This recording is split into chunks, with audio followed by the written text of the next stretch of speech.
پھر یہ دجال کہاں سے نکلے گا، یہ کون ہے، یہ کیا ہے؟ سوالات ہیں جو پہلے آپ کو بتائے ہیں، ان کا جواب ساتھ ساتھ چلتا رہے گا۔ نبی علیہ السلام نے دجال کا نام لیا ہے۔ اب اس کے بارے میں علماء کا اختلاف ہے، یہ کون ہے، یہ کیا ہے؟ کون کا معنی یہ انسان ہے یا شیطان ہے، یا انسان اور شیطان کے ملاپ سے یہ پیدا ہوا ہے؟ اس میں علماء کا اختلاف ہے۔ بس نبی علیہ السلام نے، شریعت مطہرہ نے ہمیں یہ بتایا ہے کہ یہ دجال ہے اور یہ بندھا ہوا ہے۔ ایک وقت آئے گا جب ہم یہ حالات پیدا کر دیں گے تو یہ آ جائے گا۔ کہاں سے آئے گا؟ نبی علیہ السلام نے فرمایا، مدینہ منورہ میں کھڑے ہو کے مشرق کی طرف اشارہ کیا۔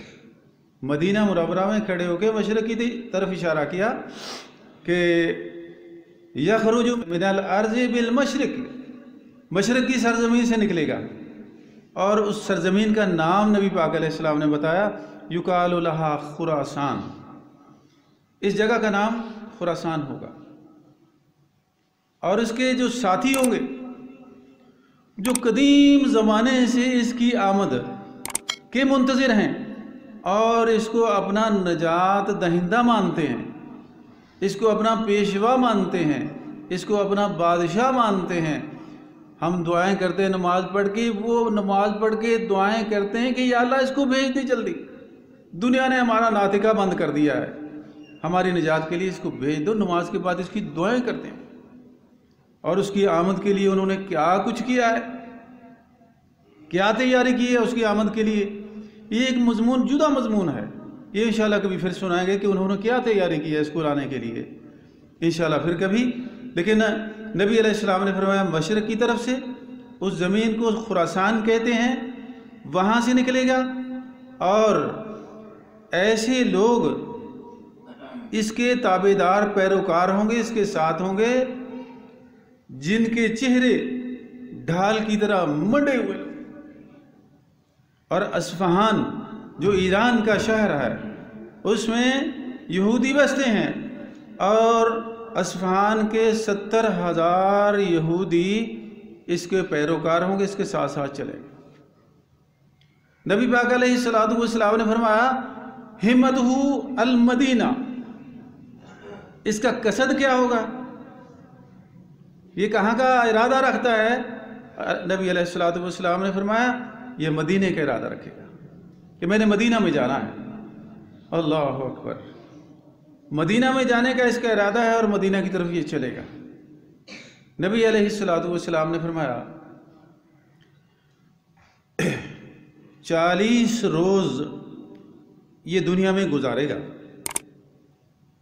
اس کی رفتار جو ہے بڑی تیز ہوگی۔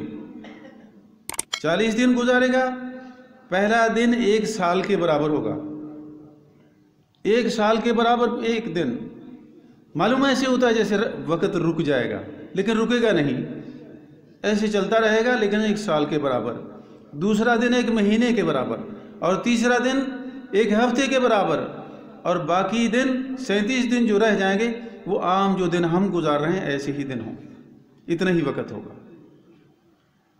صحابہ کرام رضوان اللہ علیہم اجمعین میں سے پوچھا اللہ کے نبی صلی اللہ علیہ وسلم، وہ 1 سال کا 1 دن ہوگا تو ہم نماز پڑھیں گے، کیسے پڑھیں نماز؟ 1 سال میں تو بے شمار نمازیں آتی ہیں، ہر روز 5 آتی ہیں۔ اللہ کے نبی صلی اللہ علیہ وسلم سے پوچھا اللہ کے نبی کیا وہ 5 نمازیں ہی ہمارے لیے کافی ہو جائیں گی؟ نبی علیہ السلام نہیں، فقدروا لہ قدرا، وقت کا اندازہ کر کے نمازیں پڑھتے ہی رہنا، سال بھر کی نمازیں ہی پڑھنی ہیں، چھوڑنی نہیں ہیں۔ فقدروا لہ قدرا، اندازہ نماز کا، فجر سے ظہر کا کتنا ٹائم ہے، اب تو گھڑیاں موجود ہیں، پہلی والی بات تو نہیں ہے، اندازہ کر کے نمازیں ادا کرتی رہنی ہیں۔ اور نبی علیہ السلام نے فرمایا یہ جب چلے گا 40 دن میں پوری دنیا کا چکر کاٹ دے گا، 485 میں بھی آئے گا۔ جب نبی علیہ السلام نے فرمایا ہے لیسا من بلد سیطعہ الدجال الا مکہ والمدینہ، مکہ اور مدینہ دو جگہوں کے علاوہ دنیا کے چپے چپے کے اوپر 40 دنوں میں یہ چکر لگا دے گا۔ آپ علیہ السلام نے فرمایا اس کی سواری گدھا ہوگی، اور وہ گدھا جو ہے پتہ نہیں ہوائی جہاز ہی ہوگا۔ اس کے دو کانوں کے درمیان میں اتنا فاصلہ ہے کہ 40 ہاتھ، اتنا بڑا گدھا ہے۔ دو کانوں کے درمیان میں جو جگہ کتنی ہوتی ہے، ایک بالش تو ہوتی ہے اتنی زیادہ سے زیادہ، 40 ہاتھ اس کے کانوں کے درمیان میں فاصلہ ہوگا۔ باقی باڈی اس کی کتنی ہوگی اللہ ہی جانتا ہے، اللہ کے نبی صلی اللہ علیہ وسلم سے اسی طرح منقول ہے۔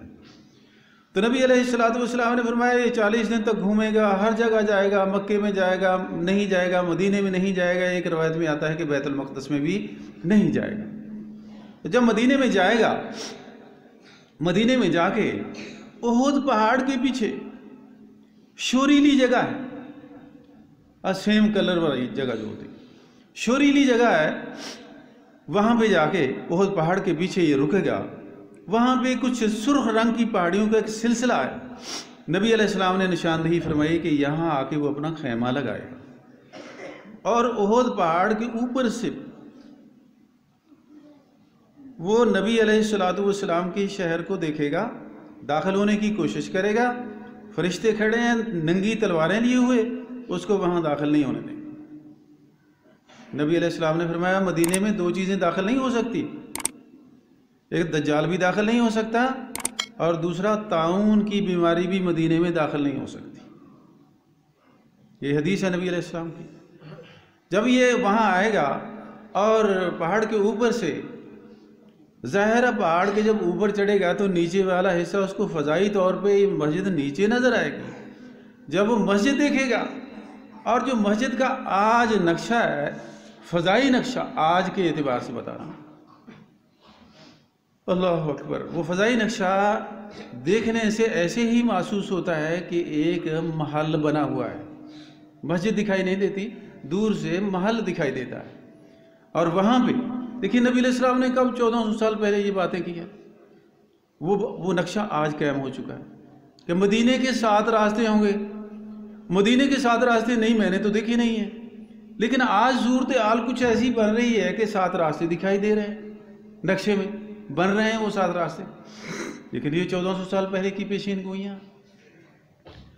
ادھر سے آئے گا، دیکھے گا، اور دیکھ کے اپنے ساتھی جو اس کے ساتھ یہ اصفہان کے، خوز کے اور کرمان کے یہودی اور دنیا کے لوگ اس کو مانیں گے، الامان والحفیظ مانیں گے، اور وہ وہاں کھڑا ہو کے اب آگے تو نہیں آ سکتا، وہ کہے گا جی ھذا کسر احمد، محمد نہیں کہے گا، وہ کہے گا ھذا کسر احمد، کیونکہ اللہ نے بھی احمد ہی کہا ہے، سیاتی من بعد اسمہ احمد، احمد کا یہ محل ہے۔ اللہ اکبر۔ جب وہ یہ کہے گا، اب بے بسی کی صورت میں وہ واپس جائے گا، فرشتے جو ہے نا اس کو دھکیل دیں گے وہاں سے، جو آگے سرخ پہاڑیوں والا شوریلی زمین والا حصہ ہے وہاں پہ جا کے اپنا خیمہ لگائے گا، وہاں پہ خیمہ لگائے